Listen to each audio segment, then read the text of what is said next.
Looking for instant, long-lasting volume and texture? Meet Living Proof's Full Dry Volume Blast. Use the code VOLUME at livingproof.com for a free travel-size full dry volume blast with your $20 order. We are the science. You are the living proof. And by Blue Apron.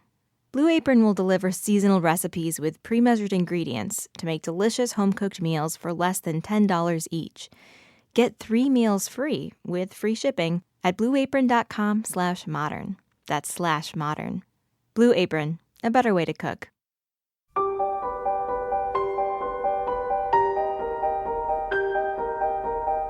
From the New York Times and WBUR Boston, this is Modern Love.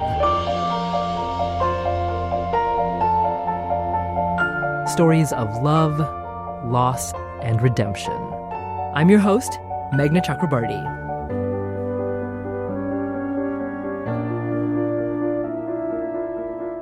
Admit it, you've had some revenge fantasies. I mean, we all have.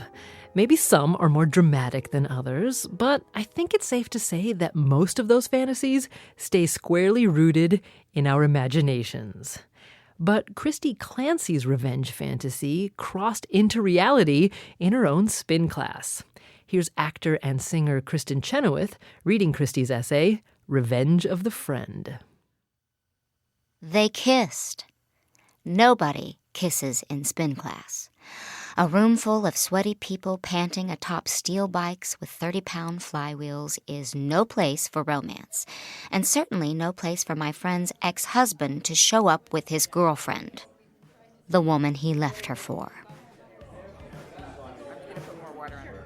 It was just a few weeks into the new year, and I had a packed class of weekend warriors perched on their saddles, waiting for me to help them fulfill their resolutions to become skinny and fit. My friend's ex was the last person I expected to see. In the 2 years since they had split up, I'd gone out of my way to avoid him. But here he was, looking as ridiculous as most middle-aged men do in tight Lycra shorts. I couldn't have imagined a better scenario to let him have it. I had a microphone strapped around my head and a captive audience. The problem was that I used to like him. I attended his children's baptisms and helped him plan his 40th birthday party. We'd spent countless hours together drinking wine and commiserating about child-rearing, long Wisconsin winters, and interrupted sleep. Oh, he could be charming. And that morning, his familiar charm disarmed me before I could remind myself that I wasn't supposed to like him anymore. My smile was a reflex that he had misinterpreted as a welcome. A small woman with a tight ponytail and toothy smile walked in and stood next to him. He introduced her as his friend. It was hard for me to reconcile this flesh-and-blood woman with the home-wrecking diva I had imagined the past few years. She seemed so harmless and normal. "We decided to give spinning a try," he said. "Can you help set us up?" We? Us? What could I do? I led them to a pair of bikes. Now, I've taught spin for over a decade, so even though their presence had thrown me, I could still mindlessly check their settings and offer instructions. She must have known who I was, because she went out of her way to kill me with kindness. I wanted her to stop chirping so I could wrap my brain around the fact that she was in my class. Then, he called her sweetie, the same thing he used to call his wife, and I snapped back to attention, shut the door, dimmed the lights, and cranked up the music. I got on my bike and I looked out at my class. I usually love teaching on Saturday mornings, but now I was distracted and unsettled, remembering how he had initiated their split. They were drinking coffee on their front porch when he said, "I'm leaving and I don't want to work things out." He was apologetic but firm. It didn't take long for him to confess there was someone else. "Don't judge," my husband warned me, but I couldn't help it. If this could happen to them, could it happen to us? Their breakup made everything I considered solid seem vulnerable, like a bone riddled with stress fractures. In the aftermath, my friend couldn't sleep or eat, and she worried constantly about their children and their finances. To make matters worse, a year or so after they split, she was given a diagnosis of cancer. There were other spin classes and other instructors. Why had they come to mine? Did he think this would make things normal again? Was he cruel or clueless? I tried to focus. I followed my planned profile, leading us up some imaginary hills and sprinting past invisible riders. I was just getting my groove back when I looked up and saw him lean toward her. And there it was. The kiss. That's when I decided that if they came back to my class next week, I'd be ready. The following Saturday, I showed up early. My regulars filed in with towels and water bottles, barely awake. And then, sure enough, in they walked, holding hands, wearing big smiles and matching powder blue jerseys. "Good morning," exclaimed Mr. Spin Class Kisser, looking fresh and robust. I led the lovers toward the middle row of the bikes. The easiest bikes have big, comfortable seats and magnetic resistance. The toughest are the pros, with narrow saddles that are hard as concrete. With fixed gears, the pros require the kind of pedal efficiency that only comes with a lot of practice. Most people are too intimidated to attempt them. When the pros first arrived, I found them so difficult to ride that I thought they must be broken. Even after training on them for months, the longest I could stand up out of the saddle without losing control or combusting was about a minute. So naturally, that's what I set him up on. The lights on the bike's computer flickered on, showing watts, kJs, HRs, RPMs, numbers I knew meant nothing to him. He looked confused. "Oh, you'll love this," I said. I put her right next to him on the Sunday Cruiser, a bike so gentle she may have had a straw basket with flowers attached to the handlebars. I turned away and cued the music. I like making themed playlists for my classes. Irish music for St. Patrick's Day, songs about food for Thanksgiving. I've got my playlists for rain, snow, summer, peace, and revolution. For this occasion, I created a new playlist. Music for cheaters. I had spent the week going through my iTunes library and settled on songs like Rihanna's Unfaithful, Jules' Till It Feels Like Cheating, and some classics. Heard It Through the Grapevine, 50 Ways to Leave Your Lover, and Tempted. I know spin instructors have a reputation for being sadistic, but I never saw myself that way. I tell people to ride at their own pace and take breaks. That morning, however, I offered no such assurances. 30-second sprint out of the saddle, I barked. Go, grab it, nail it, whatever it was. Come on, hammer it. Your legs should feel like egg beaters. Boil your quads. I got off my bike and walked around the room, lingering behind the levers to make them feel my presence. I watched sweat drip onto the floor around his bike, so much that I could practically see my reflection in it. I thought of my friend's quivering hands and pained expression when she told me about their breakup. I thought of the hours I'd spent with her in the clinic while the chemo pumped into her arm and the nights I slept in her house when she didn't want to be alone. It didn't seem fair that she had to suffer through so much while her ex seemingly got everything he wanted. I liked to think I was doing this for my friend, but this was my own revenge. I hadn't even told her about them showing up at my class. I didn't want to hurt her, and in truth, I'm not sure she would have cared. She and her ex had reached a certain peace I found hard to imagine.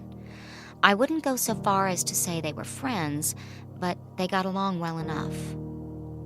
I knew I was acting childish and petty. It wasn't me he had left, but it felt as if he had broken a pact we'd made as couples.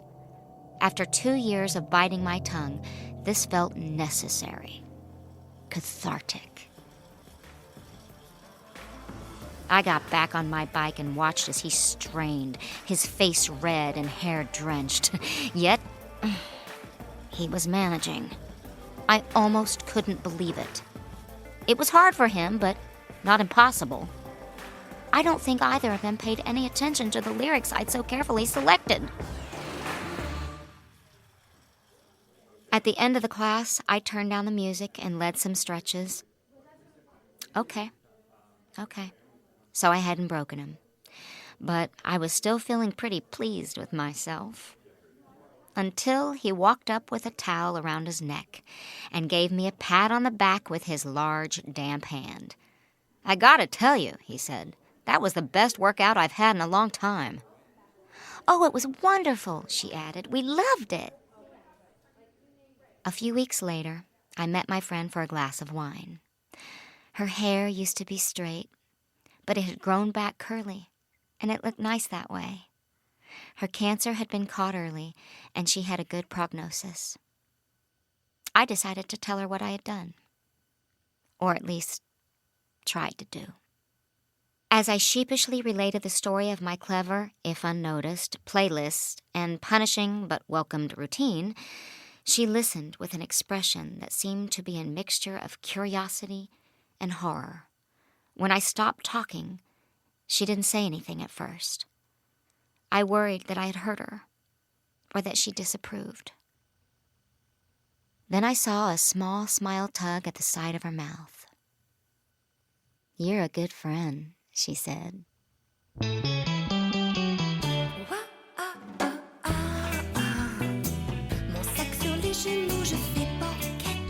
Kristin Chenoweth reading this week's Modern Love essay by Kristy Clancy. So, remember that cheater playlist Kristy spent hours creating for her spin class? We've turned it into a Spotify playlist. Check it out at wbur.org/modernlove. And speaking of Kristy, it's been 5 years since she wrote that essay. We'll check in with her after a short break.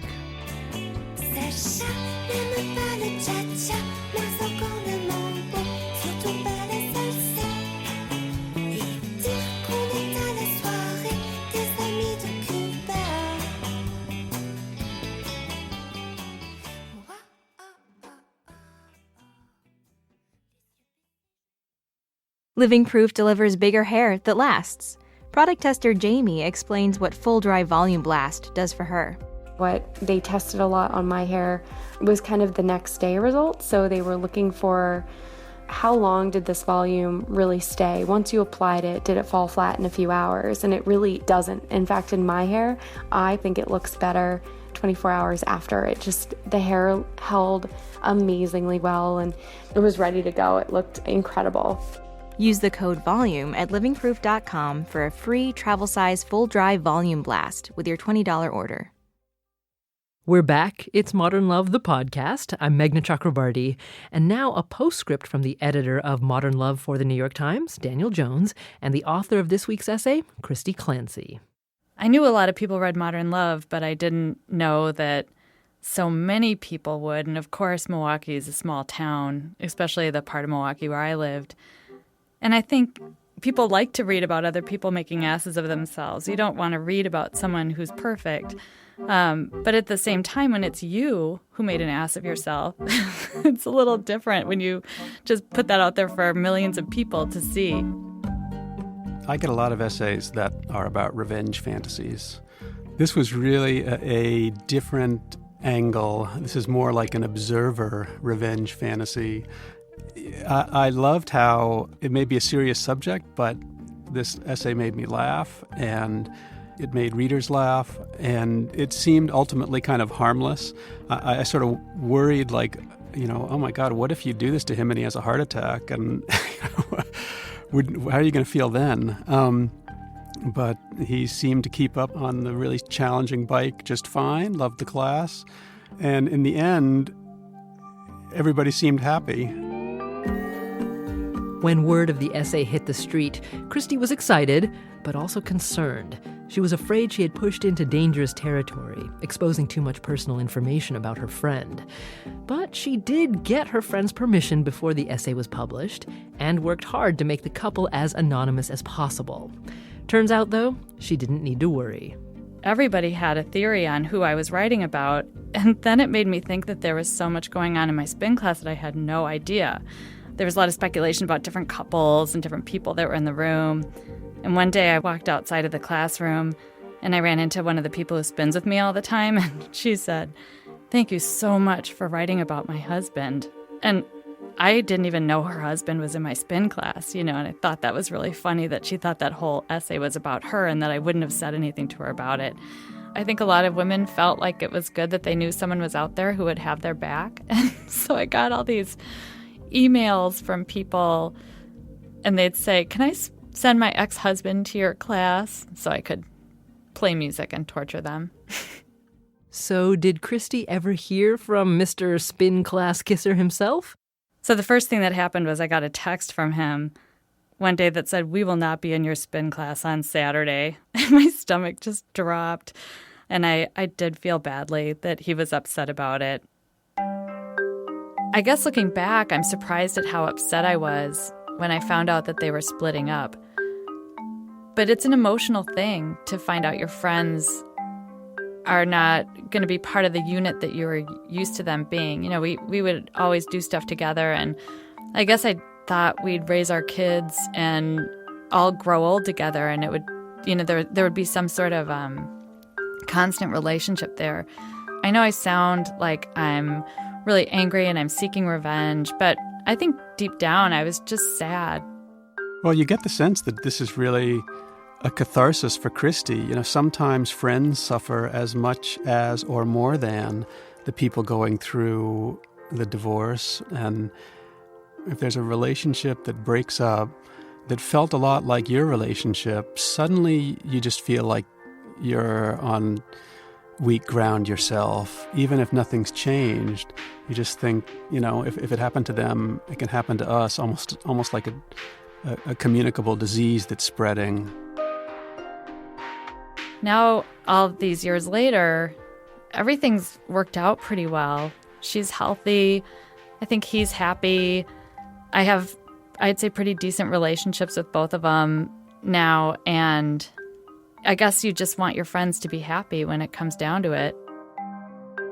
Kristy lives in Madison, Wisconsin, and is a professor of English at Beloit College. She still teaches spin, but says her classes are now off limits for writing material. No more exposés. But she does continue to write and has finished 2 novels. She's now working on a book of short stories, and she gave us a preview of one story. So this woman's husband has left her for another woman, and he picks up the kids to take them for the weekend. And just before he arrives, she discovers that her kids have lice. Like, it's all over their heads. And instead of keeping them in her house, she decides to send these 2 lice bombs into his life so that his girlfriend will get lice too. And I actually probably wrote it about the same time as I wrote the Modern Love essay.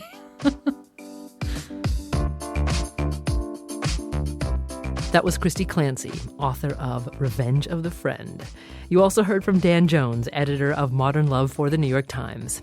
The essay was read by Kristin Chenoweth, and we'll hear more from Kristin in a minute.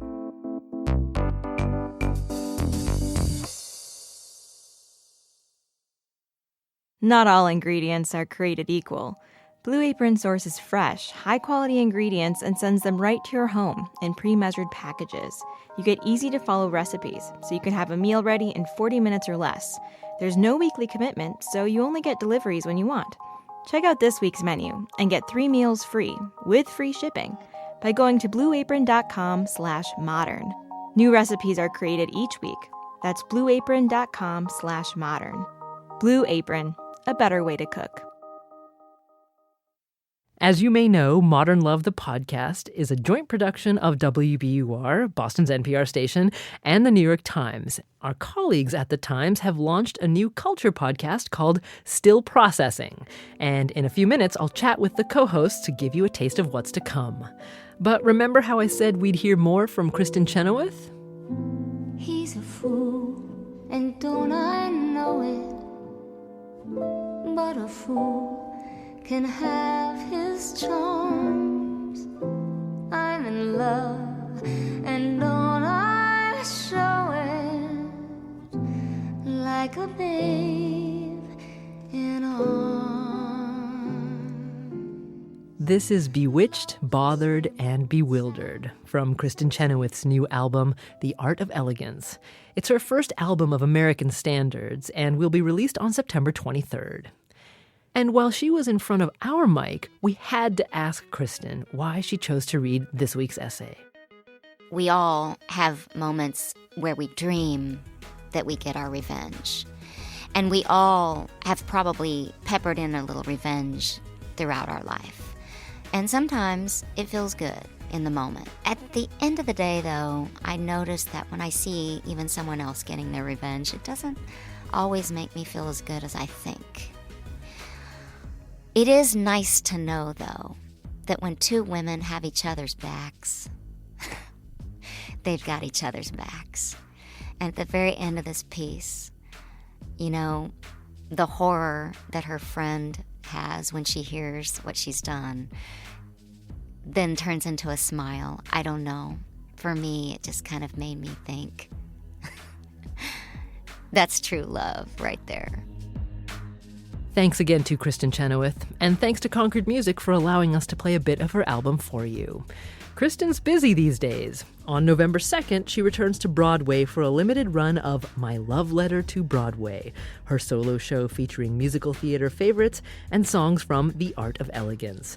There's more information at our website, wbur.org/modernlove.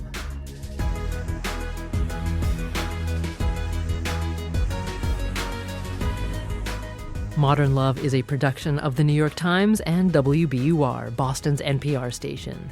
It's produced, directed, and edited by Jessica Alpert, John Parati, and Amory Sievertson.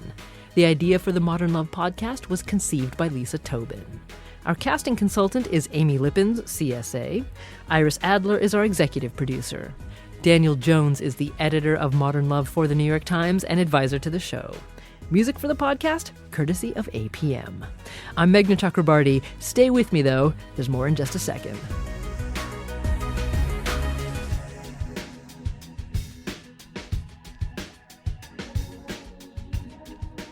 Our colleagues at The New York Times have a new podcast. It's called Still Processing, and it's hosted by Wesley Morris and Jenna Wortham.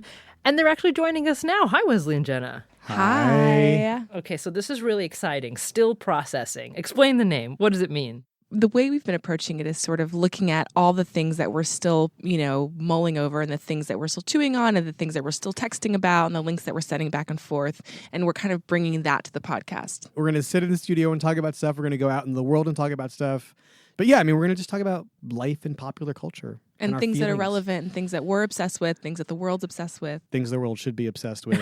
Things the world should not be Well, obsessed with. Well, let me ask a sort of more journalistic question here, because Wesley, you're the critic at large at the Times, and Jenna, you're a staff writer for Times Magazine, and you write a lot about tech in our lives. So really, what brought the two of you together? Where's the intersection here?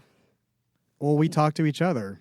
Anyway, we just figured it would be smart to just put a microphone between us and talk that way. And we approach pop culture and the world from very different angles, and we both have our own, unique perspectives that we bring to it. And so I feel like our podcast is sort of that intersection of those two things. That's for sure. And actually, I think that is one of the things that I like about talking to Jenna about everything, which is that I don't know what she's going to say. Likewise. And I think our differences will make the show interesting and make the show fun. Well, what's coming up on the show that we should be super excited about? Ooh. We're going to talk about the ethics and morality of certain kinds of sharing economy technologies and sharing economy experiences. Mm-hmm. Start riffing on the news that Airbnb is going to try to change its policies to reduce discrimination within the service, and talk about if that's even possible. And then also, TV and movies, and we're both listening to the new MIA album right now and trying to figure out what we think about it. Well, Still Processing is a weekly show from The New York Times. It's hosted by culture writers Wesley Morris and Jenna Wortham. New episodes are released on Thursdays, a great day for podcast releases, if I might say. Subscribe on iTunes or wherever you like to listen. And Wesley and Jenna, the podcast sounds great. It was wonderful to talk with you. Thanks, both of you, so much. Thanks, Meghna. Thank you.